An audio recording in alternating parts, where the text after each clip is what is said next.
Selamat sore semuanya, apakah suara saya terdengar?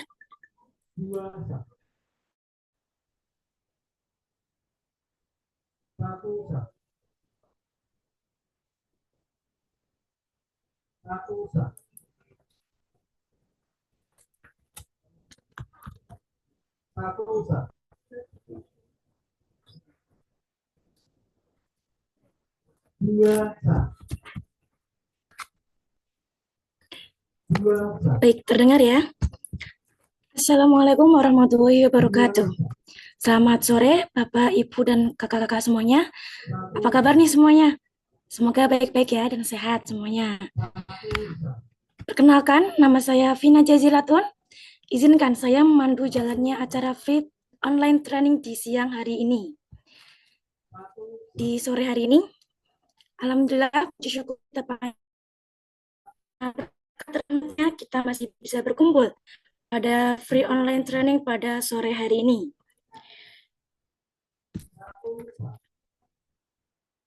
Baik, training sore kita kali ini dengan topik Building Strong Security Foundation, a full breakdown of the 93 control in ISO 27001-2022.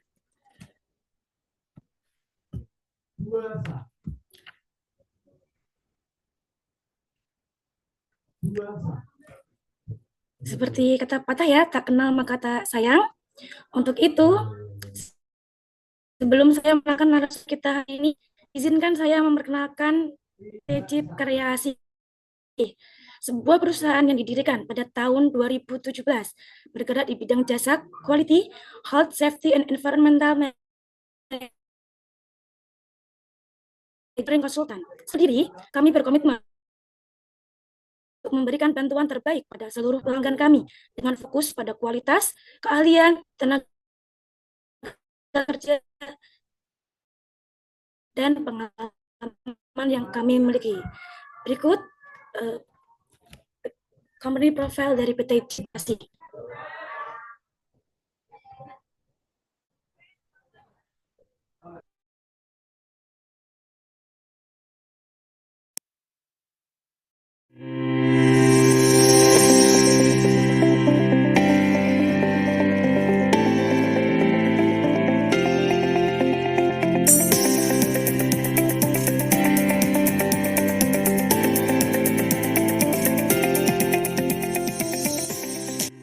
PT Jeep Karya Asih merupakan perusahaan konsultan bidang jasa yang didirikan pada tahun 2017.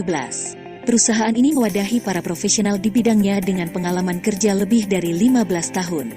Berbekal pengalaman tersebut, kami bertekad untuk mendukung pemerintah dalam melaksanakan pembangunan dengan memberikan sumbangsih dan layanan jasa konsultasi terbaik yang dapat dipercayakan oleh semua pihak. PT Jeep Karya Asih memiliki visi untuk menjadi pemimpin di bidang jasa konsultan dan pengembangan sumber daya manusia baik lokal maupun internasional serta mencerdaskan kehidupan bangsa. Misi kami adalah 1. Meningkatkan kompetensi para tutor dan pelanggan. 2. Selalu mengupdate perkembangan informasi standar dan regulasi yang ada. 3. Memanfaatkan kecanggihan teknologi IT. 4. Selalu membina hubungan baik dengan stakeholder. 5. Menyediakan fasilitas training center terlengkap. 6. Menyediakan kurikulum yang terstandar, terakreditasi secara nasional dan internasional. Adapun jasa yang kami sediakan antara lain: 1. Jasa konsultasi dan sertifikasi ISO. 2. Jasa konsultasi lingkungan meliputi AMDAL, UKL-UPL, dan lainnya. 3. Jasa sertifikasi Sistem Manajemen Keselamatan dan Kesehatan Kerja atau SMK 3 dari Kementerian Tenaga Kerja Republik Indonesia. 4. Jasa pemeriksaan dan pengujian, riksa uji, dan sertifikasi layak fungsi. 5. Jasa pengurusan bisnis lisensi seperti SKA, SKT, SIUJK, SKUP Migas. 6. Jasa penyusunan dokumen Contractor Safety Management System, CSMS. 7. Jasa penyusunan dan kajian Hazard Operability Study, HAZOPS. 8. Jasa Manpower Services HSE. 9. Training Quality, Health, Safety dan Environmental. KI HSE Management System mengacu kepada kurikulum internasional. 10. Training ISO yang terakreditasi oleh International Register Course Auditor, IRCA, untuk seluruh calon auditor dan praktisi ISO. 11. Training dan sertifikasi Kemenaker RI. 12. Training dan sertifikasi Badan Nasional Sertifikasi Profesi, BNSP. 13. Pengadaan alat-alat K3.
Baik, terima kasih.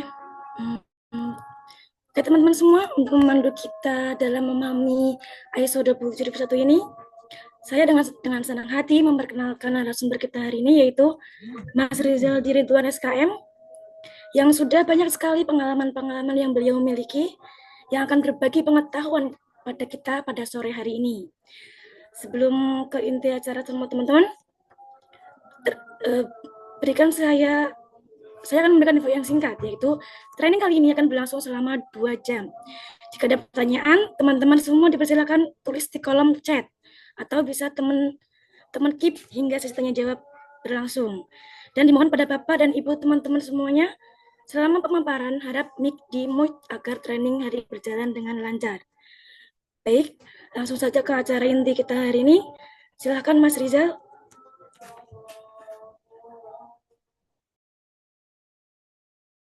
Oke, baik. Terima kasih Mbak Vina atas waktu dan kesempatannya. Sebelumnya, Bismillahirrahmanirrahim. Assalamualaikum warahmatullahi wabarakatuh. Dan selamat sore, Bapak Ibu semuanya. Sebelumnya, suara saya apakah terdengar lancar atau putus-putus?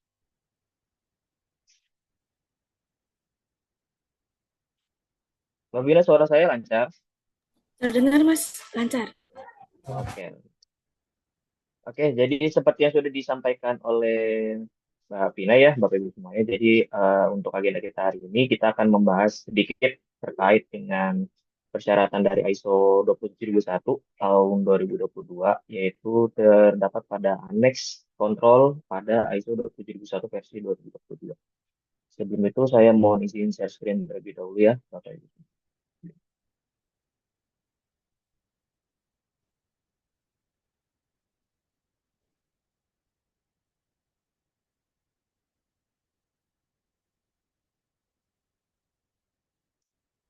Apakah screen saya sudah terlihat, Bapak Ibu semuanya?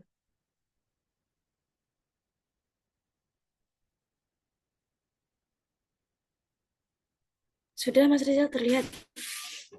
Oke, sebelumnya mungkin saya mau izin memperkenalkan kembali. Perkenalkan, nama saya Rizal Ridwan. Saya di PT Jeep Karyasi selaku konsultan yang terutama lebih sering ditugaskan dalam proyek dari ISO 27001 tahun 2022. Nah, Mungkin di sini dari Bapak-Bapak dan Ibu-Ibu semuanya sudah pernah mengetahui apa itu dari ISO 27001 2022. Mungkin boleh di-share pengalamannya atau pengetahuannya terkait dengan ISO tersebut di kolom komentar. Kita di sini agar sama-sama belajar dan mencari ilmu baru ya, terutama bagi Bapak-Bapak dan Ibu-Ibu semuanya yang mungkin masih awam terkait dengan ISO 27001 versi 2022 ini.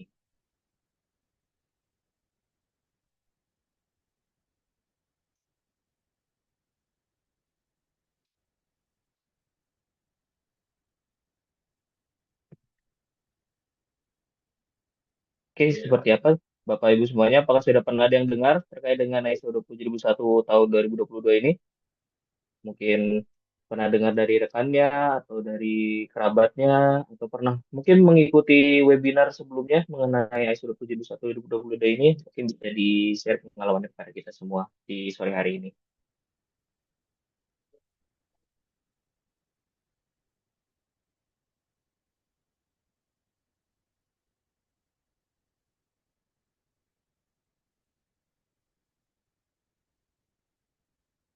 Oke, tampaknya masih pada awam ya, Bapak Ibu semuanya untuk mengetahui apa itu dari ISO 27001 tahun 2022. Nah, baik, untuk pembahasan sore ini dari saya tidak akan membahas secara detail ya, Bapak Ibu semuanya, karena nanti untuk pembahasan secara detail mengenai apa itu ISO 27001 2022 akan dibawakan oleh tim kita yang lainnya, yaitu dari Ibu Ajeng Karimah, yang insya Allah nanti untuk trainingnya akan dilaksanakan pada hari Jumat. Nanti Bapak Ibu semuanya jangan lupa untuk bisa bergabung untuk bisa lebih memahami dari ISO 27001 tahun 2022 ini. Nah, jadi untuk pembahasan kita sore hari ini kurang lebih adalah yaitu pengenalan sedikit terkait dengan ISO 27001 tahun 2022. Kemudian kita akan membahas sedikit juga mengenai pengenalan annex kontrol yang ada pada ISO 27001 tahun 2022. Dan pembagiannya itu ada apa aja, serta kita akan membahas secara langsung terkait apa saja sih 93 kontrol annex yang ada pada ISO 271 2022. Nah, untuk sesi pertama kita akan masuk kepada perkenalan singkat ya Bapak Ibu semuanya terkait dengan ISO 27001 tahun 2022. Nah, untuk ISO 27001 versi 2022 ini merupakan Information Security Management System ataupun sistem manajemen keamanan informasi. Nah, jadi ISO 27001 ini merupakan sebuah standar internasional ya, Bapak Ibu semuanya, mengenai keamanan informasi yang bisa diimplementasikan oleh organisasi di mana saat ini Bapak Ibu bekerja. Nah, dalam implementasi dari ISO 27001 2022 ini, dia lebih berfokus kepada bagaimana suatu organisasi itu bisa menjaga informasi yang dimiliki oleh organisasi agar tidak bocor maupun tidak berada di tangan yang salah ataupun tidak digunakan kepada sesuatu yang salah. Nah, apa sih ISO 27001 2022 itu? Jadi kita harus tahu terlebih dahulu, Bapak Ibu semuanya, terkait dengan apa itu sistem manajemen, terkait dengan keamanan, dan apa itu terkait dengan informasi. Nah, untuk sistem manajemen itu sendiri, itu merupakan sebuah tata kelola organisasi ya, Bapak Ibu semuanya, dan merupakan sebuah tahapan dalam pelaksanaan operasional perusahaan ataupun organisasi yang dimulai dari perencanaan, pelaksanaan, pengawasan, dan penilaian tindak lanjut. Nah, mungkin dari Bapak Ibu semuanya di sini udah tahu apa itu PDCA, yaitu Plan, Do, Check, dan Action. Itu merupakan satu siklus dalam menjalankan suatu sistem manajemen yang berada di dalam lingkup organisasi yang Bapak Ibu saat ini jalani. Kemudian apa sih itu keamanan? Keamanan di sini merupakan suatu perlindungan bagi sistem ataupun data yang dimiliki dari ancaman ataupun serangan dari eksternal. Nah, ancaman eksternal ini bisa bermacam-macam ya, Bapak Ibu semuanya, baik itu serangan cyber, ataupun phishing email, ataupun yang biasa kita temui beberapa waktu belakangan ini ada undangan palsu dalam bentuk PDF yang nanti akan bisa menghack handphone ataupun perangkat dari Bapak Ibu semuanya. Nah, itu termasuk ke dalam serangan dari eksternal. Kemudian apa itu informasi? Informasi ini merupakan data yang dimiliki baik itu dari individu, kelompok, ataupun organisasi yang bernilai dan berisi pengetahuan. Jadi segala jenis informasi yang dimiliki oleh Bapak Ibu saat ini, baik itu informasi mengenai password HP atau kode M-banking, saldo M-banking Bapak Ibu semuanya, password untuk bisa masuk ke M-banking. Nah, itu contohnya salah satu informasi yang dimiliki Bapak Ibu semuanya dan termasuk ke dalam informasi yang penting untuk bisa disimpan dan juga dijaga sebaik mungkin. Nah, berdasarkan tiga definisi tadi dari sistem manajemen, dari keamanan juga informasi, itu dijadikan satu menjadi sebuah sistem manajemen keamanan informasi dengan definisinya yaitu merupakan sebuah sistem ataupun metode yang digunakan untuk dapat melindungi serta mengelola informasi berdasarkan pendekatan berbagai risiko yang sistematis untuk dapat menetapkan, menerapkan, mengoperasikan, memantau, mengkaji, memelihara, dan meningkatkan keamanan informasi. Nah, selanjutnya kita akan masuk kepada pengenalan annex control yang ada pada ISO 27001 versi 2022. Nah, sebelumnya Bapak Ibu semuanya apakah sudah pernah tahu apa itu annex control di ISO 27001 ini?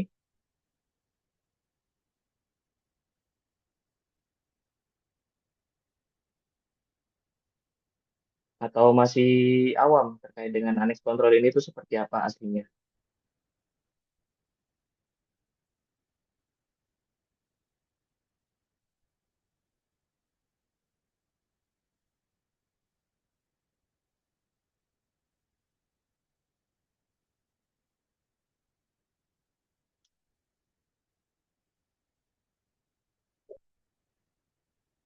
Oke, kita akan langsung masuk saja ya pembahasannya terkait dengan apa itu annex control di ISO 27001 ini.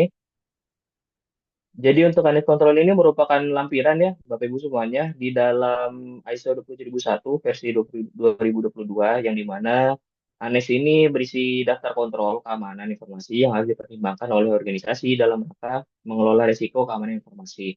Nah, jadi di dalam Anes Control ini terdapat beberapa kontrol yang terbagi di dalam 4 domain yang nanti akan saya bahas selanjutnya, yang dimana itu bisa menjadi acuan yang untuk bisa diterapkan oleh organisasi terkait apa saja sih yang bisa dilakukan ataupun diterapkan untuk bisa menjaga keamanan informasi ataupun keamanan data-data yang dimiliki oleh organisasi Bapak Ibu semuanya. Nah, jadi kita masuk selanjutnya untuk pembagian annex control. Jadi untuk Analysis Control ini, untuk di ISO 27001 versi 2022, terdapat 4 domain kontrol Bapak Ibu semuanya. Yaitu yang pertama ada kontrol organisasi, yang kedua adalah kontrol orang atau kontrol manusia, yang ketiga adalah kontrol fisik, dan yang keempat adalah kontrol dari teknologi itu sendiri. Nah, untuk organisasi di sini dia kontrolnya lebih berfokus kepada kontrol manajemen ya terkait pengamanan informasi. Jadi lebih seperti bagaimana organisasi itu bisa menjaga suatu informasi yang dimiliki oleh eh, suatu organisasi itu sendiri, baik dari tahap perencanaan, inisiasi ataupun tahap evaluasi itu sendiri. Nah, yang kedua adalah dari kontrol orang. Di sini orang ini berhubungan dengan individu termasuk pelatihan SMKI. Nah, dari kontrol orang ini juga bisa termasuk dari mulai screening karyawan, kemudian bisa dari pelatihan, refreshment terkait dengan ISO 27001 2022, dan masih banyak lagi yang lainnya. Kemudian dari kontrol fisik, di sini mengatur terkait dengan perlindungan fisik terhadap aset organisasi seperti pemantauan melalui pintu masuk yang biasanya menggunakan kartu atau ID card, atau bisa menggunakan fingerprint atau face recognition, bisa juga melalui dengan CCTV yang biasa dipasang di kantor Bapak Ibu semuanya. Dan yang terakhir adalah kontrol teknologi yang di sini merupakan berfokus pada solusi teknis untuk melindungi aset dan informasi itu sendiri. Nah, selanjutnya kita masuk ke pembahasan dari 93 Annex Control dari ISO 27001 2022 ini. Nah, jadi untuk kontrol pertama, yaitu ada pada Annex 5, di sini merupakan kontrol organisasi dengan jumlah pengendaliannya itu adalah 37 pengendalian. Nah, jadi untuk kontrol organisasi ini sendiri merupakan peraturan dan tindakan yang menentukan dari sikap komprehensif organisasi itu sendiri untuk bisa melakukan ataupun menerapkan perlindungan data dalam berbagai hal. Nah, di dalam pengendalian ini tuh dia lebih mencakup kepada kebijakan, pembuatan aturan, proses, prosedur, struktur organisasi, dan banyak lagi yang lainnya. Nah, ini salah satu daftar ya, bisa dibilang Bapak Ibu semuanya terkait dengan Aneks 5 ataupun kontrol organisasi yang bisa bantu ataupun bisa diterapkan kepada organisasi Bapak Ibu semuanya ketika ingin melaksanakan ataupun melakukan ISO 27001 2022. Nah, jadi sebenarnya kembali lagi saya coba ingatkan kepada Bapak Ibu semuanya, untuk ISO ini dia bukan harus, tapi ISO ini lebih seperti bagaimana cara untuk bisa meningkatkan keamanan informasi ini. Jadi tidak ada keharusan ya Bapak Ibu semuanya untuk bisa menerapkan ISO, tapi di sini ISO merupakan sebuah pedoman dari standar internasional untuk bisa Bapak Ibu terapkan apabila ingin diterapkan sehingga nantinya di organisasi Bapak Ibu semuanya bisa menerapkan apa itu namanya keamanan informasi. Nah, untuk Aneks kontrol ini sendiri dari Aneks 5 ya terutama. Di sini ada terkait dengan penentuan dari kebijakan keamanan informasi, penentuan peran dan tanggung jawab, pemisahan tugas, tanggung jawab manajemen itu seperti apa. Nah, dan yang perlu menjadi perhatian kembali di sini ada tanggung jawab manajemen dan juga kontak dengan pihak berwenang kelompok minat khusus. Di sini berpengaruh terutama ya Bapak Ibu semuanya terkait dengan bagaimana ketika suatu kejadian darurat terjadi, itu siapa saja yang dapat dihubungi. Kemudian ketika ada suatu informasi terkait dengan keamanan informasi itu bisa didapatkan oleh kelompok minat khusus. Ini biasanya dari divisi IT-nya bergabung kepada forum-forum ya, forum-forum IT atau forum-forum cyber security ini juga termasuk. Nah, selanjutnya adalah intelijen ancaman. Jadi, untuk Bapak Ibu semuanya yang belum tahu terkait dengan intelijen ancaman, ini lebih seperti pengumpulan informasi ya dari internal maupun eksternal terkait dengan ancaman keamanan, baik itu dari segi jaringan ataupun dari segi aplikasi dan yang lainnya. Ini nanti akan dikumpulkan, dianalisis sehingga nanti akan menghasilkan intelijen ancaman sehingga nantinya bisa mencegah terjadinya suatu hal yang tidak diinginkan ataupun suatu hal yang sama terjadi ke dalam organisasi Bapak Ibu semuanya. Kemudian ada keamanan informasi dalam manajemen proyek, ada juga terkait dengan informasi inventarisasi aset informasi, penggunaan yang dapat diterima terkait dengan aset informasi dan aset lainnya, pengembalian aset, klasifikasi dan pelabelan informasi, transfer informasi, kontrol akses, manajemen identitas, dan juga yang lainnya. Ini nggak apa-apa Bapak Ibu semuanya kalau ingin di screenshot atau apa sehingga nanti bisa tahu apa saja sih kontrol aneks pada kontrol organisasi ini. Kemudian yang selanjutnya ada lagi ya Bapak Ibu karena tadi kan sampai 37, jadi sekarang di sini ada dari aneks 5.20 hingga aneks 5.37. Di sini juga mencakup terkait dengan menangani keamanan informasi dalam perjanjian pemasok, terutama dalam vendor ini biasanya dari sisi GA ya, General Affair, atau dari sisi manajemen aset yang biasa berhubungan dengan vendor, atau pembelian barang dengan vendor, pengadaan untuk jasa maintenance, seperti itu. Ada juga terkait dengan penggunaan layanan cloud. Apabila organisasi Bapak Ibu semuanya menggunakan cloud, di sini bisa teratur ya dalam bagaimana sih mengatur keamanan dalam penggunaan cloud itu sendiri. Kemudian ada terkait dengan perencanaan, penilaian, respon, dan pembelajaran dari insiden keamanan informasi, pengumpulan bukti, keamanan informasi selama disrupsi itu seperti apa, persyaratan legal. Nah, ini juga salah satu menjadi hal yang sangat penting ya Bapak Ibu semuanya untuk bisa diterapkan, terutama ketika Bapak Ibu semuanya ingin menerapkan ISO 27001-2022. Ada sebuah persyaratan legal atau peraturan perundang-undangan yang harus dipatuhi ataupun yang dipantau penerapannya di perusahaan ataupun organisasi Bapak Ibu.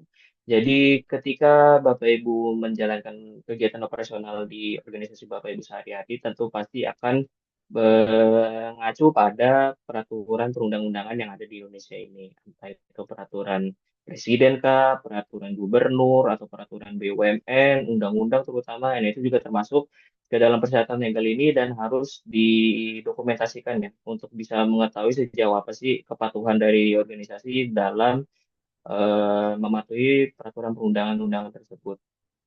Kemudian ada terkait dengan hak kepemilikan intelektual, perlindungan catatan ataupun rekaman. Nah, dari ISO 27001 juga ini dia concern kepada privasi dan perlindungan informasi data pribadi ya terutama.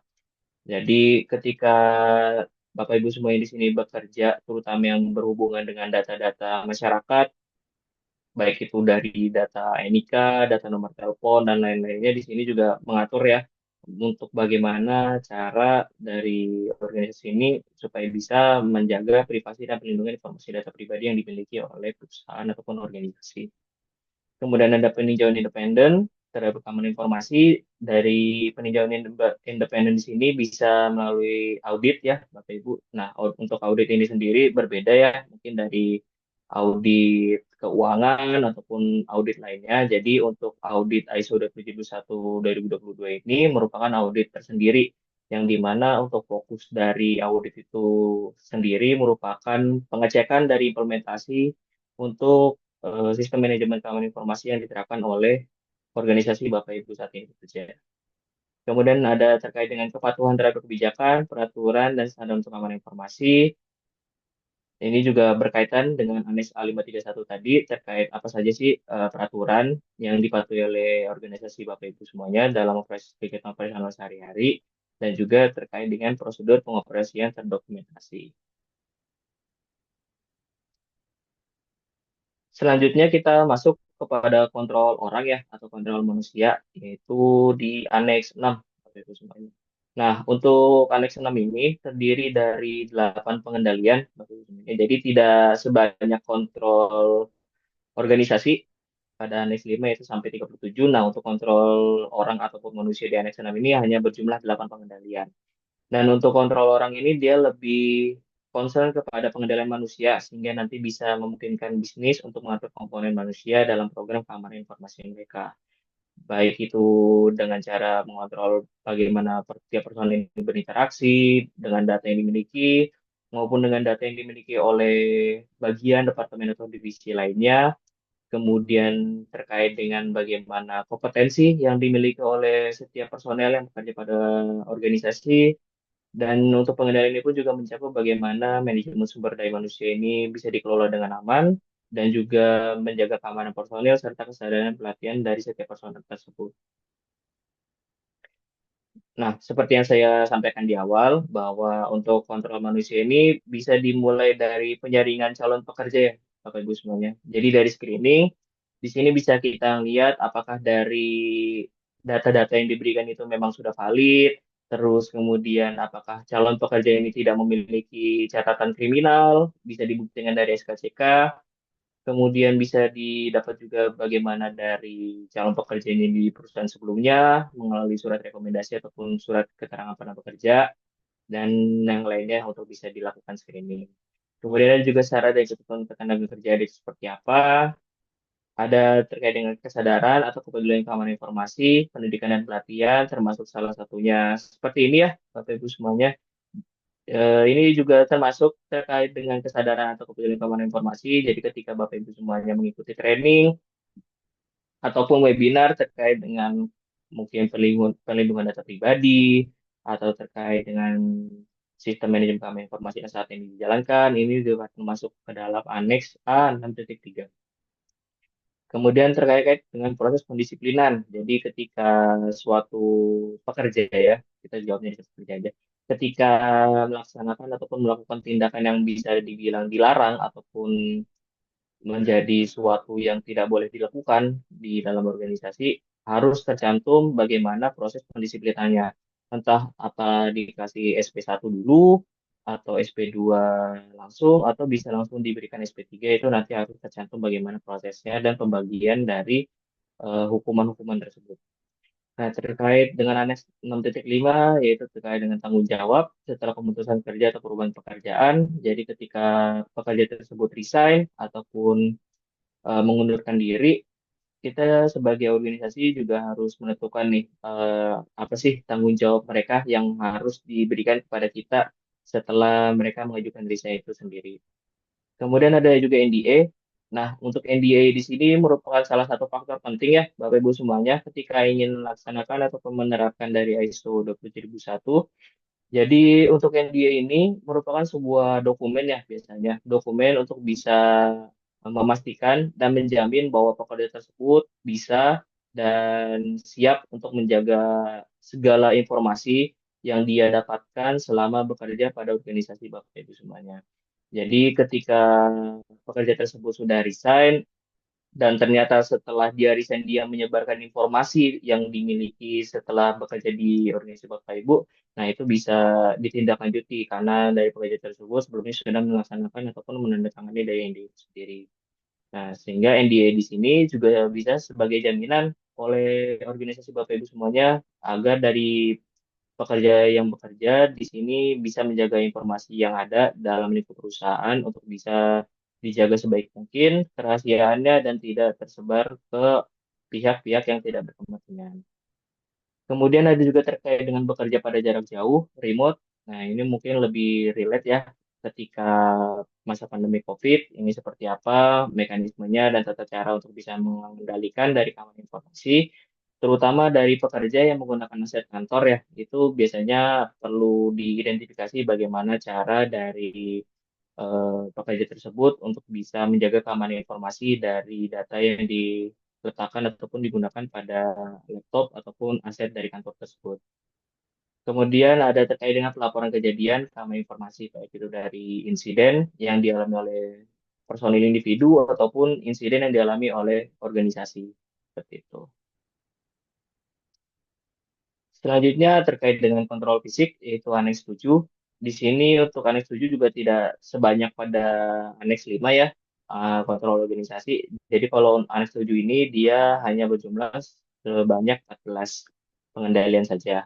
Nah, untuk kontrol fisik ini merupakan sebuah tindakan yang dilakukan untuk menjamin keamanan aset berwujud. Nah, ini mungkin termasuk dari sistem masuk, sistem keluar, seperti saya yang sampaikan di awal, bagaimana kantor tersebut mungkin ketika ingin masuk ke kantor ada penjagaan dari penggunaan fingerprint atau penggunaan kartu akses, kemudian untuk protokol akses tamunya ini seperti apa, area mana saja yang bisa diakses oleh tamu, area mana saja yang tidak boleh diakses oleh tamu, kemudian proses pembuangan aset, protokol media penyimpanan, dan kebijakan clear desk dan clear screen. Nah, untuk perlindungan seperti ini sebenarnya sangat penting ya, Bapak Ibu semuanya, untuk bisa menjaga dari informasi rahasia yang dimiliki oleh perusahaan sehingga tidak bocor kepada pihak-pihak yang tidak berkepentingan. Nah, berikut untuk beberapa pembagian ya dari Aneks 7 ini sendiri, yaitu terbagi menjadi batas keamanan fisik.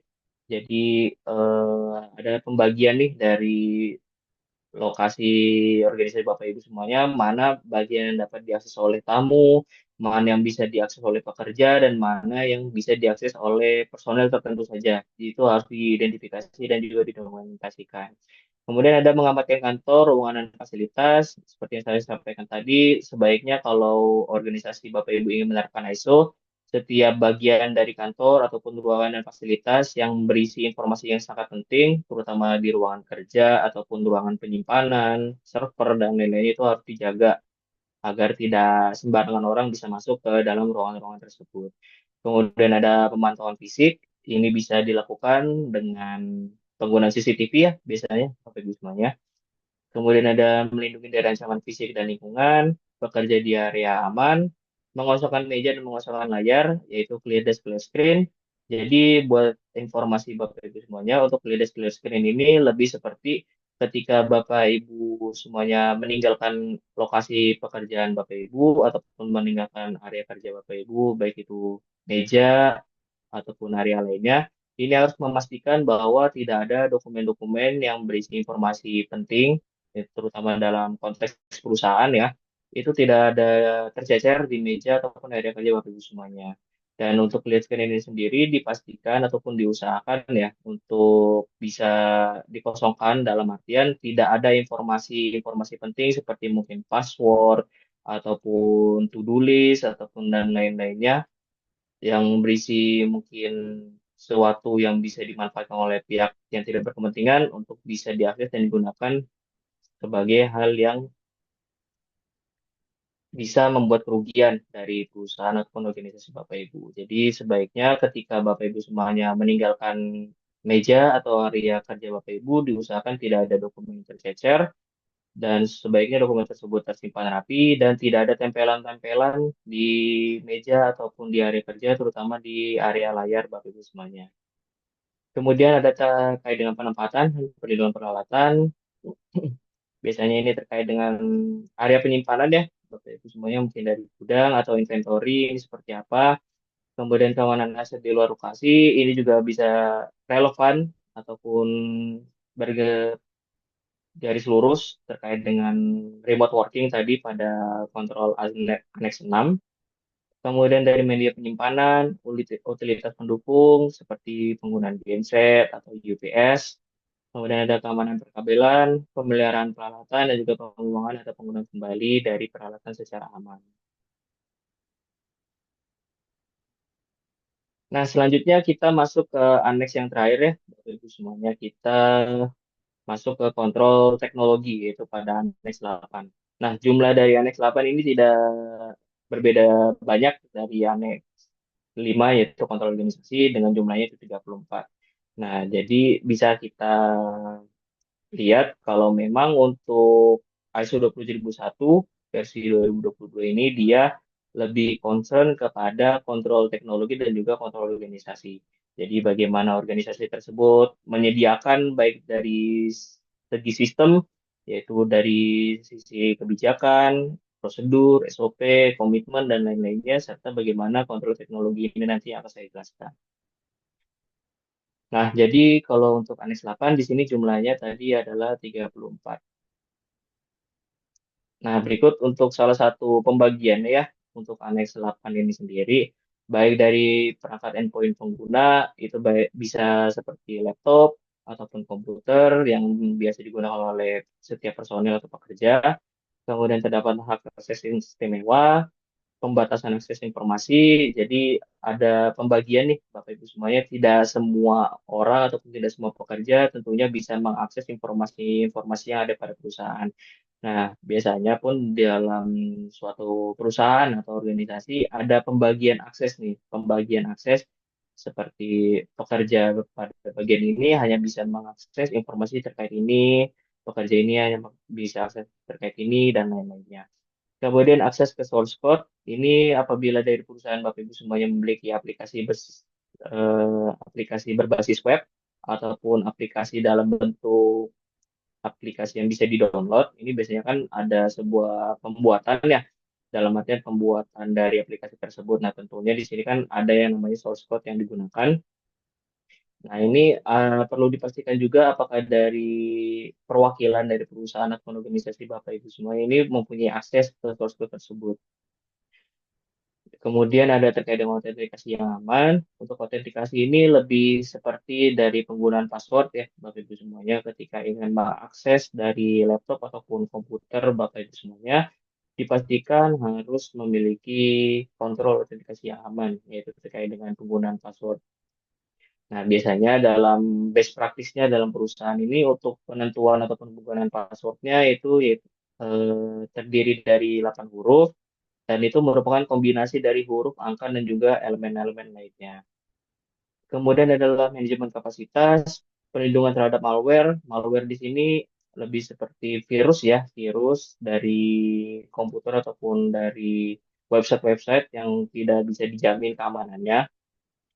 Nah, ini masuk ke dalam pelindungan antivirus biasanya yang biasa digunakan dalam komputer ataupun laptop dari setiap personil. Ini yang perlu dicek apakah dari antivirus tersebut sudah selalu update, apakah sudah dilakukan analisa juga dari antivirus tersebut, apakah pernah mendeteksi adanya virus ataupun ancaman dan lainnya, dan itu harus dipelihara informasi-informasi tersebut. Kemudian ada terkait dengan manajemen kerentanan teknis. Ini maksud pada VA, Vulnerability Assessment, ataupun penetration testing ya, terutama bagi perusahaan Bapak Ibu yang memiliki website ataupun aplikasi, terutama di sini bisa dilakukan VA, Vulnerability Assessment, ataupun penetration testing untuk bisa mengetahui apakah terdapat celah nih dari aplikasi maupun website yang dimiliki oleh perusahaan Bapak Ibu semuanya, sehingga itu menjadi sebuah masukan nantinya untuk bisa menjadi perkembangan lebih lanjut sehingga nantinya bisa mencegah adanya ancaman ataupun insiden terkait dengan keamanan informasi. Selanjutnya terkait dengan manajemen konfigurasi, ada juga penghapusan informasi. Selanjutnya ada data masking, terutama bagi perusahaan yang berhubungan dengan data-data, baik itu mungkin saya ambil contoh dinas komunikasi dan informasi itu kan biasanya berhubungan dengan data-data masyarakat ya. Nah, itu kalau bisa apabila perusahaan Bapak Ibu semuanya memiliki ruang lingkup pekerjaan dengan data-data, terutama data-data masyarakat, diusahakan data-data tersebut bisa di-masking ya, sehingga data-data tersebut tidak bocor ataupun tidak disalahgunakan oleh pihak-pihak yang tidak berkepentingan. Kemudian terkait dengan pencegahan kebocoran data, itu seperti apa? Kemudian ada terkait dengan percadangan informasi atau backup, ada redundansi, fasilitas pemrosesan informasi, pencatatannya seperti apa, kegiatan pemantauannya juga seperti apa, dan juga sinkronisasi waktu. Nah, perlu menjadi perhatian semua untuk Bapak Ibu semuanya. Jadi, untuk sinkronisasi waktu ini berfungsi untuk pelaporan nantinya terkait dengan implementasi dari sistem manajemen informasi. Baik itu dari segi insiden, baik itu dari segi backup data, baik itu dari segi pemantauan aktivitas, diusahakan untuk waktu yang diterapkan ataupun MTP yang digunakan ini sesuai dengan yang pembagian waktu yang ada di Indonesia ini. Dan dipastikan juga agar tidak lebih dari 1 menit ya. Paling lama kalau bisa perbedaannya hanya 1 menit saja. Sehingga bisa menjadi bahan untuk evaluasi nantinya. Apakah dari kejadian tersebut memang terjadi di waktu itu. Ataupun misalkan apakah backupnya memang dilaksanakan pada waktu tersebut. Seperti itu. Selanjutnya, terdapat penggunaan program utilitas istimewa, ada juga instalasi software pada sistem operasional. Ini masuk kepada whitelist ya, Bapak Ibu semuanya. Kalau whitelist itu merupakan sebuah daftar yang dimana software apa saja sih yang bisa diinstal pada perangkat setiap pekerja ataupun personel yang bekerja di perusahaan atau organisasi. Kemudian terkait dengan keamanan jaringan, keamanan layanan jaringan, pemisahan jaringan, seperti apa. Kemudian ada web filtering. Nah, web filtering ini juga bisa berpengaruh ya, Bapak Ibu semuanya, terkait dengan, biasanya kan ada aja pekerja yang bandel ya. Pekerja yang bandel, dia mengakses situs-situs berbahaya, seperti mungkin judi online, atau situs-situs yang berbau pornografi itu kan bisa masuk juga ke dalam sebuah sistem virus-virus yang berada pada website tersebut. Nah, disitulah fungsinya dari mungkin dari tim IT-nya melakukan filteran web untuk bisa mencegah dari personel atau pekerja mengakses website-website yang tidak ada urusannya dengan perusahaan dan juga website-website yang bersifat berbahaya apabila diakses nantinya. Kemudian ada penggunaan kriptografi, siklus hidup pengembangan yang aman. Nah, ini maksudnya kepada yang saya sampaikan tadi di awal, ketika perusahaan Bapak Ibu semuanya memiliki sebuah mungkin website ataupun sebuah aplikasi, tentunya di situ harus ada yang namanya siklus hidup pengembangan yang aman. Baik itu dari persyaratannya seperti apa, prinsip-prinsip rekayasanya itu seperti apa, pengbuat pengkodean yang aman itu seperti apa, apakah sudah dilakukan uji keamanan dan pengembangan selama proses pengembangan dan juga setelah proses tersebut selesai secara keseluruhan. Kemudian perlu dipastikan kembali apakah dalam proses pengembangannya itu dilakukan sendiri apa melalui pihak ketiga. Kemudian perlu dipastikan juga dalam proses pengembangan pengujian produksi ini apakah dilakukan pemisahan ya. Di sini maksudnya adalah pemisahan dari prosesnya. Jadi tidak mungkin dalam pembuatan mungkin aplikasi ya, membuat aplikasi untuk pengembangan pengujian produksi ini menggunakan satu device yang sama. Nah, sebaiknya dalam proses-proses tersebut di sini menggunakan device yang berbeda sehingga nantinya bisa memastikan keandalan dari produk yang dihasilkan. Kemudian ada juga manajemen perubahan ketika terjadi suatu perubahan dalam lingkup organisasi, seperti contohnya mungkin dari organisasi Bapak Ibu yang sebelumnya mengimplementasi ISO 27001-2013 dan ingin update menjadi 2001-2022, ini manajemen perubahannya seperti apa? Apa saja yang dilakukan, apa saja yang direncanakan, apa saja kebutuhan yang diperlukan, dan prosesnya itu seperti apa, hingga nanti hasilnya itu seperti apa.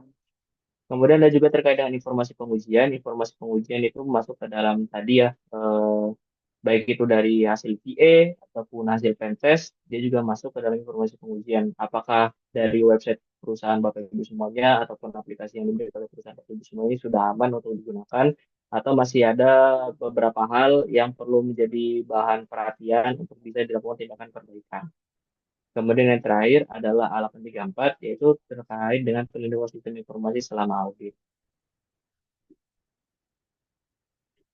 Nah, kita masuk pada strategi untuk implementasi ISO 27001 periode 2022. Nah, untuk strateginya itu sendiri bisa dimulai dari pembentukan tim SMKI. Nah, untuk tim SMKI ini sendiri dari ISO 27001-2022 tidak membatasi ya, Bapak Ibu semuanya, apa saja yang ingin dimasukkan ke dalam tim SMKI.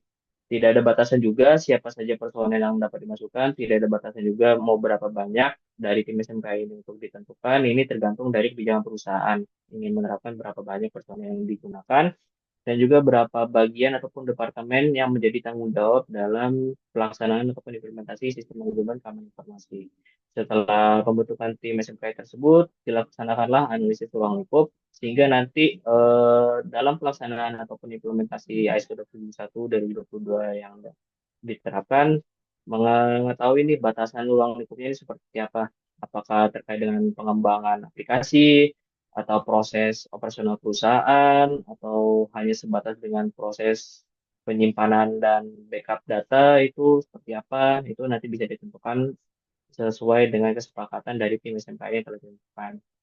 Kemudian dari penilaian risiko dari SMKI, risiko di sini yang berkaitan dengan keamanan informasi ya, Bapak Ibu semuanya, baik dari segi internal maupun eksternal, baik dari segi ancaman cyber seperti phishing email, website-website berbahaya, ataupun dari sisi internal yang bisa dibilang seperti kurangnya kesadaran terhadap keamanan informasi oleh tim personil ataupun kurangnya perhatian dalam kebiasaan untuk bisa membackup data, di sini bisa masuk ke dalam penilaian risiko SMKI.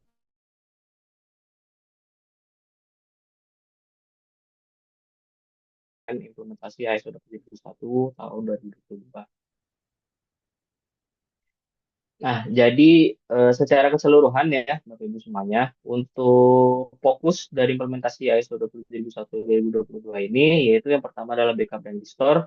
Jadi diusahakan Bapak Ibu semuanya, perusahaan yang saat ini Bapak Ibu semuanya bekerja, ini dilakukan backup data secara rutin, secara berkala.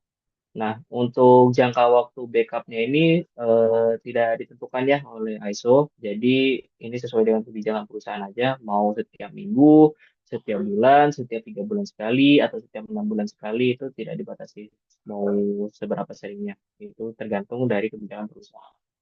Kemudian apabila dari perusahaan atau organisasi Bapak Ibu semuanya bekerja berkaitan dengan data, nah di sini diusahakan data-data tersebut bisa dilakukan penyamaran data ataupun masking data sehingga tidak semua orang yang tidak memiliki kepentingan mengetahui data-data yang disimpan oleh perusahaan ataupun organisasi Bapak Ibu semuanya. Kemudian terkait dengan pemantauan aktivitas, baik itu dari segi fisik maupun logik ya. Jadi kalau untuk aktivitas fisik bisa dilihat dari CCTV, salah satunya kalau untuk login bisa dilihat dari riwayat mungkin login kepada aplikasi, riwayat login kepada website, ataupun dan lain halnya ini bisa dilakukan pemantauan. Dan yang terakhir adalah pengelolaan risiko dan insiden. Nah, untuk pengelolaan risiko dan insiden ini merupakan salah satu fokus juga ya untuk diimplementasikan sehingga nantinya segala risiko yang bisa diidentifikasi bisa dilakukan tindak lanjut, baik itu dari segi tingkat risikonya seperti apa, apakah dia rendah, sedang, tinggi, sangat tinggi, dan bisa direncanakan juga terkait dengan mitigasi risikonya itu seperti apa. Atau bisa disebut dengan risk treatment plan-nya seperti apa untuk bisa menangani risiko-risiko tersebut. Dan untuk insiden ini sendiri, setiap terjadinya suatu insiden, diusahakan untuk selalu dicatat bagaimana insiden tersebut terjadi, root cause seperti apa, tindakan untuk menangani insiden itu seperti apa, dan hasil akhir dari pengelolaan insiden itu seperti apa, diusahakan selalu tercatat dan terdokumentasi sehingga bisa menjadi suatu pembelajaran di masa yang akan mendatang untuk bisa mencegah kejadian yang sama terulang kembali di masa yang akan datang. Baik, mungkin sekian Bapak Ibu semuanya untuk presentasi singkat saya mengenai pembahasan menyeluruh terkait dengan Annex Control pada ISO 27001 2022. sebanyak 93 kontrol yang terbagi menjadi kontrol organisasi, kontrol orang atau manusia, kontrol fisik, dan juga kontrol teknologi. Mungkin sebelum kita masuk ke sesi tanya jawab, saya kembalikan terlebih dahulu kepada Mbak Vina. Untuk Mbak Vina, saya persilahkan.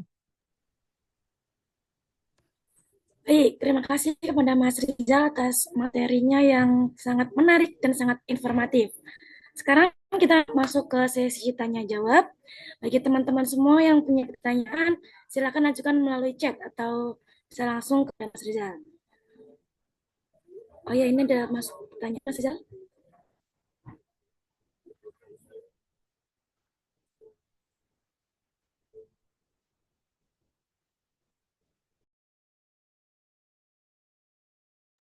Baik, selamat sore untuk peserta training pada hari ini. Mungkin sebelum memasuki sesi tanya jawab, izinkan saya untuk memperkenalkan lebih jauh lagi terkait PT Jeep Karya Asih. Mohon izin untuk share screen ya, Bapak Ibu semuanya.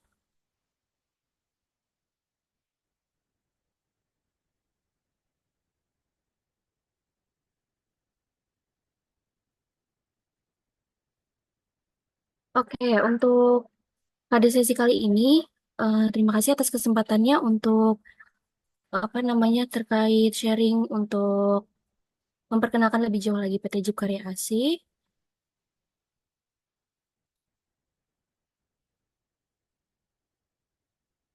Oke, PT Jeep Karya Asih merupakan perusahaan konsultan bidang jasa yang didirikan pada tahun 2017. Perusahaan ini mewadahi para profesional di bidangnya dengan pengalaman kerja lebih dari 15 tahun. eh, Terutama pada bidang K3 maupun CSMS maupun ISO yang berbekal pada pengalaman tersebut. Kami bertekad untuk mendukung pemerintah dalam melaksanakan pembangunan dengan memberikan sumbangsi dan layanan jasa konsultasi yang terbaik. Untuk legalitas, kami sudah mempunyai legalitas terkait PJK 3, dan kemudian untuk asosiasi, kami juga telah bekerja sama eh, dengan PT Pertamina Persero, kemudian terkait Asosiasi Kadin Indonesia atau APPDI, kami juga bekerja sama. Kemudian, our founder kami yaitu Bapak Jeffrey Imron selaku founder di PT Jeep Karya Asih. Beliau sudah berpengalaman cukup banyak ya di sini karena ada license internasional dan nasionalnya. Beliau sudah memiliki banyak sekali sertifikasi maupun license yang berfokus untuk bidang practitioner, trainer, konsultan, dan advisor for management system, terutama untuk ISO 9001, 14001, 45, ISO 27, ISO 37, 22000, dan ISO 17005. Kemudian ada sistem manajemen keamanan, keselamatan dan kesehatan kerja atau SMK 3. Nah, kemudian kenapa harus kami sebagai konsultan? Nah, keahlian dalam bidang profesional yang kami dalami dengan praktisi-praktisi yang sudah berpengalaman di bidangnya, kemudian kepatuhan terhadap standar nasional ataupun internasional, sertifikasi resmi, laporan lengkap dan transparan, serta pendekatan yang terintegrasi. Pelayanan kami cepat dan responsif, serta menggunakan teknologi terkini yang terupdate. Dan kami bekerja sama dengan Kementerian Ketenagakerjaan Republik Indonesia atau Kemenaker RI, kemudian juga bekerja sama dengan IRCA, BNSP, dan SKK Migas untuk pengurusan CSMS. Nah, kemudian untuk layanan kami ada sebagai berikut. Yang pertama ada ISO Certification, yang kedua SMK 3 Certification, yang ketiga ada Contractor Safety Management System, yang keempat ada Kemenaker RI dan BNSP Training, yang kelima ada Hazard Identification dan HAZOP. Kemudian kami juga menyediakan ISO Training, entah dari ISO Integrate ataupun ISO yang lainnya, kami juga menyediakan. Kemudian yang ketujuh terkait inspection dan testing, kemudian yang delapan ada Manpower Supply, yang ke-9 ada QISE Consulting, yang ke-10 Environment Environment Consulting, yang ke-11 ada Safety Equipment, yang ke-12 Fire Protection Equipment, yang ke-13 Defensive Driving Course atau DDT, yang ke-14 ada Engineering Consulting, yang ke-15 Inspeksi K3 Gedung dan Inspeksi K3 Kantor. Kemudian untuk jasa pengurusan SPDA, CIVD, dan Kontraktor Safety Management System, kami juga menyediakan pelayanan tersebut mulai dari registrasi terkait SPDA maupun CIVD-nya, kemudian pembuatan dokumen CSMS maupun penguploadan CSMS tersebut di iVendor Pertamina ataupun yang lainnya.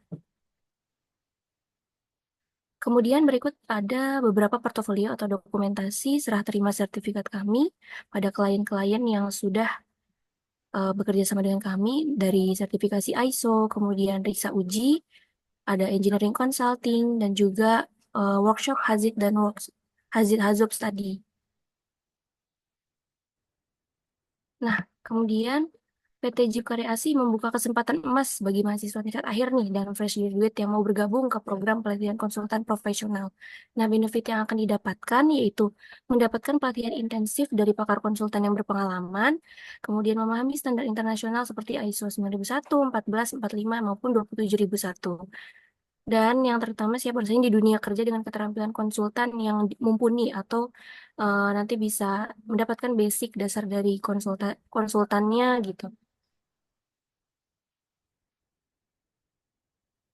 Oke, next ada klien kami. Klien-klien kami banyak ya, mulai dari Elnusa Fabrikasi Construction, ada PT Coca-Cola juga, PT Persada Konstruksi, PT Pelindo, Kayan LNG, dan lainnya. Banyak juga beberapa BUMN yang telah bekerja sama dengan kami untuk bidang konsultasi maupun sertifikasi. Oke, kemudian berikut ada sosial media kami dari mulai Instagram, WhatsApp, TikTok, dan juga website. Mungkin nanti dari Bapak Ibu sekalian, apabila ada yang ingin mengenali kita lebih jauh lagi, mungkin bisa diakses terkait sosmed kami, mungkin bisa dicek kembali terkait pelayanan-pelayanan yang sudah kami lakukan pada PT Jeep Karya Asi ini. Oke, sekian yang dapat saya sampaikan. Kurang lebihnya mohon maaf. Wassalamualaikum warahmatullahi wabarakatuh. Mungkin untuk selanjutnya bisa dilanjutkan ke sesi tanya jawab oleh Mbak Vina. Terima kasih atas kesempatannya. Baik, terima kasih atas pemaparannya Mbak Viva. Seperti yang diinfokan ya, untuk teman-teman yang baru lulus atau masih di semester akhir yang udah nggak punya kelas dan mau memiliki pengalaman yang baru, boleh banget nih bergabung magang bersama PT JIT Karyasi ya teman-teman, yang pastinya nanti akan dibimbing. Baik ya teman-teman, selanjutnya masuk ke sesi tanya jawab ya.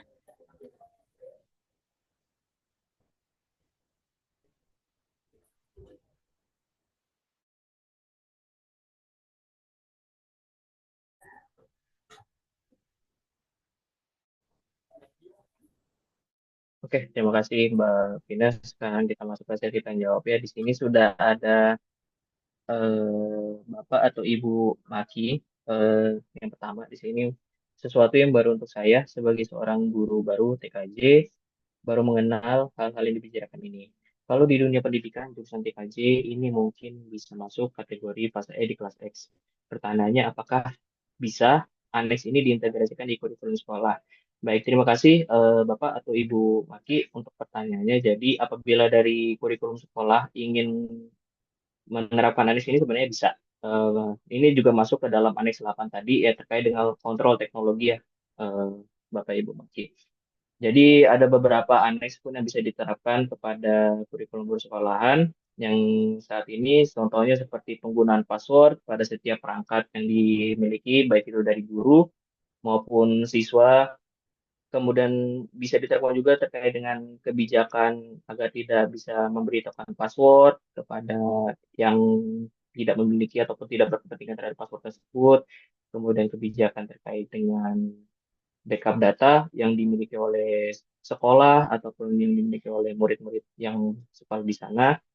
Dan itu bisa diterapkan Bapak atau Ibu Maki untuk aneks-aneks tersebut. Nah, mungkin tidak semua aneks ya bisa diterapkan, tapi ada beberapa aneks yang bisa diterapkan pada kontrol teknologi di dalam kurikulum sekolah. Dan ini pun juga bisa sebagai salah satu apa ya, salah satu cara untuk bisa meningkatkan awareness dari seluruh siswa maupun guru yang ada di sekolah tersebut untuk bisa memahami dan juga mengetahui nih bahwa untuk informasi yang dimiliki oleh mereka tuh sebenarnya sangat penting dan tidak bisa dipegang begitu saja ataupun tidak bisa begitu saja diberikan kepada orang-orang yang tidak berkepentingan.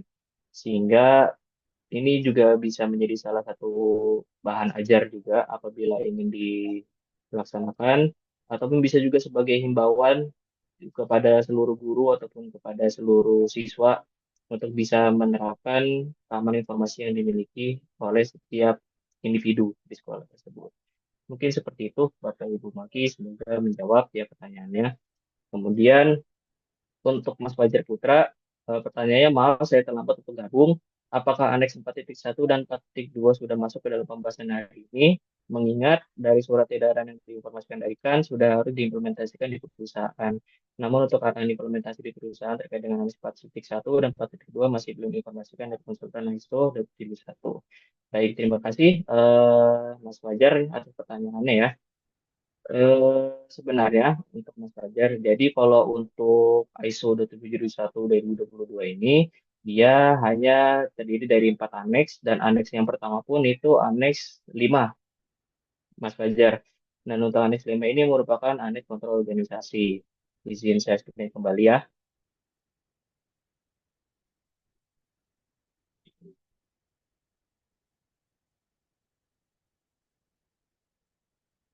Nah, nah ini dia Mas Fajar ya. Tadi untuk aneks di dalam ISO 271 2022 di sini hanya ada 4 aneks, yaitu aneks 5 terkait dengan kontrol organisasi, kemudian aneks 6 yaitu kontrol orang, aneks 7 terkait dengan kontrol fisik, dan aneks 8 terkait dengan kontrol teknologi. Mungkin yang dimaksud oleh Mas Fajar di sini terkait dengan klausul ya. Nah, kalau klausul memang ada termasuk di dalam ISO 271 2022 ini. Dan untuk klausul ini 4.1 dan 4.2 di sini memang salah satu menjadi persyaratan juga untuk bisa diterapkan. Saya mau izin informasikannya kembali ya di sini. Nah, di sini ada salah satu dokumen juga, yaitu ISO 2021-2022, yaitu di klausul 4 ini, mungkin dari maksudnya Mas Fajar ya, 4.1 dan 4.2.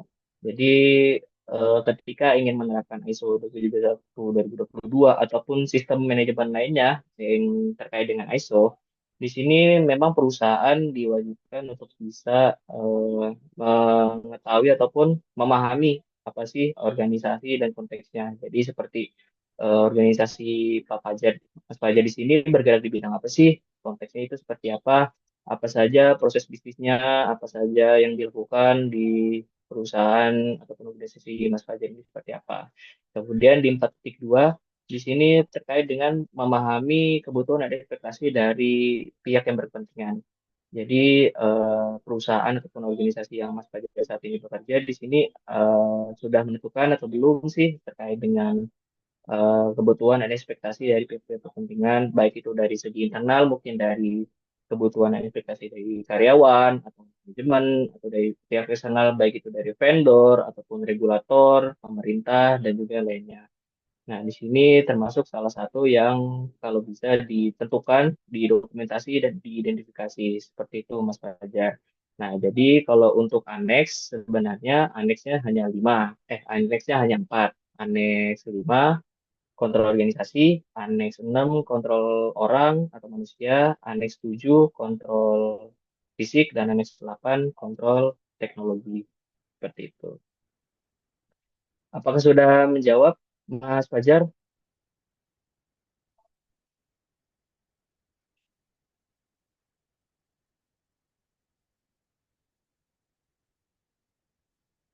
Saya mohon izin memastikan kembali ya.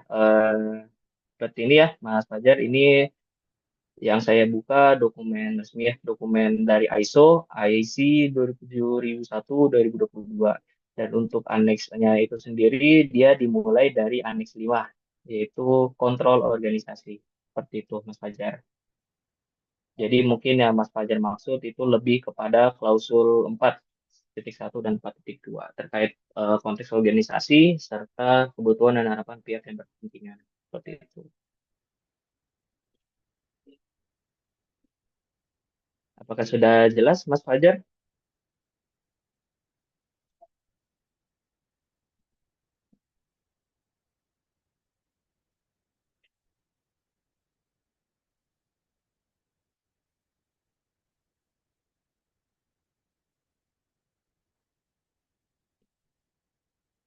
Kalau sudah jelas, mungkin dipersilahkan bagi Bapak Ibu yang lainnya, apabila ingin bertanya, dipersilahkan melalui kolom komentar yang sudah disediakan oleh panitia.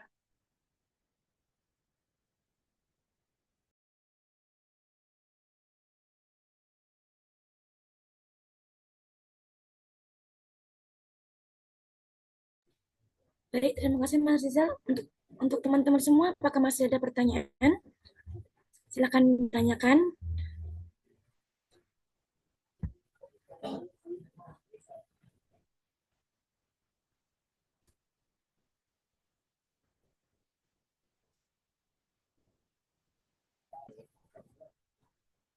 Oh,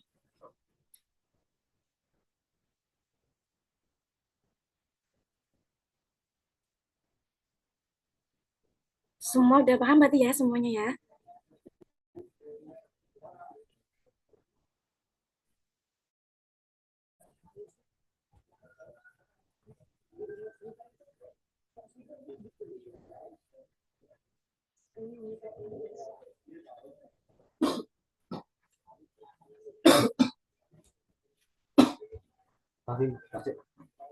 Baik ya, karena sudah tidak ada pertanyaan, terima kasih kepada Mas Rizal atas informasinya, materinya, dan jawaban dari pertanyaan teman-teman ya.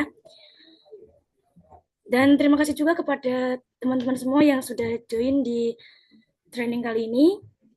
Jika masih ada pertanyaan atau membutuhkan informasi lebih lanjut, silakan hubungi kami tim JIP Karyasi melalui WhatsApp atau email ya.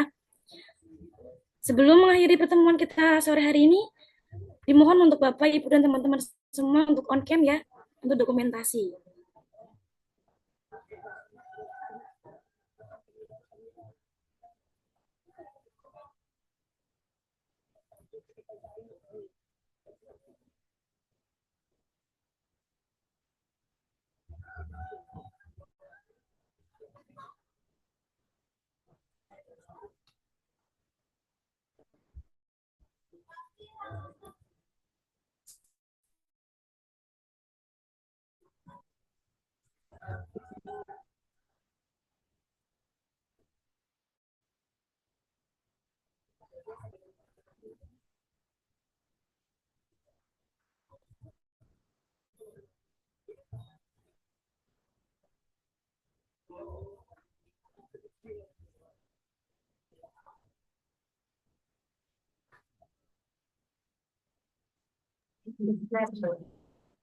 Dan silakan teman-teman yang bisa on cam mungkin on cam ya,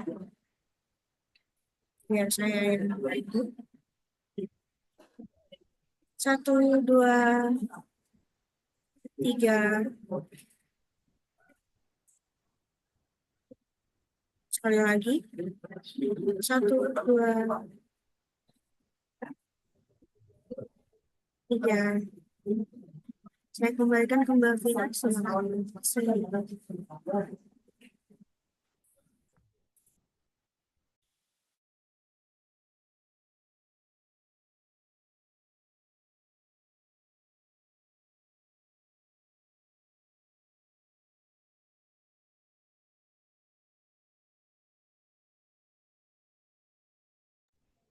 Baik, terima kasih untuk Bapak dan Ibu dan semua teman-teman yang telah mengikuti training pada sore hari ini. Saya Vina Jailatun, pamit undur diri. Sampai bertemu di training selanjutnya. Terima kasih.